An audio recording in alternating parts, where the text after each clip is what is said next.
আমার বাবা আমার মাকে মেরে ফেলে এবং তাকে কবর দিয়ে দেয়। তারপর আমার বাবা তার গার্লফ্রেন্ডকে কল দেয়। কিছুক্ষণ পরে তার গার্লফ্রেন্ড চলে আসে। তারপর তারা দুজন চুমাচুমি করা শুরু করে দেয় এবং কাপড় চোপড় খুলে এক বিছানায় ঘুমায় খারাপ কাজ করে।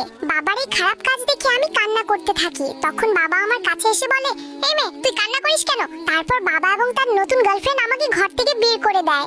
বাইরে অনেক বৃষ্টি হইতেছিল, আমার শরীর ভিজে গেছে, আমি খাবার পাইতেছিলাম না খাবার খাওয়ার জন্য।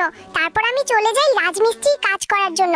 অনেকদিন রাজমিস্ত্রি কাম করার পর অনেকগুলো টাকা পাই, আর সেই টাকাগুলো দিয়ে আমি একটা ওষুধ নেই, যে ওষুধ দিয়ে মৃতকে জিন্দা করা যায়। আমি সেই ওষুধ নিয়ে চলে যাই আমার মায়ের কবরের এখানে মাকে জীবিত করার জন্য। আর তারপর আমার সাথে অদ্ভুত একটা ঘটনা ঘটে, কিন্তু সেটা দেখার আগে যাদের কাছে আল্লাহর এই ছবিটা ভালো লাগে না তাদের কখনো ভালো হবে না। আর যাদের কাছে আল্লাহর এই ছবিটা ভালো লাগে এবং আল্লাহকে তুমি ভালোবাসো, তারা অবশ্যই লাইক এবং সাবস্ক্রাইব করবে। আজকে দেখা যাবে কে কে আল্লাহকে ভালোবাসে। তো আল্লাহকে ভালোবাসলে লাইক এবং সাবস্ক্রাইব করো।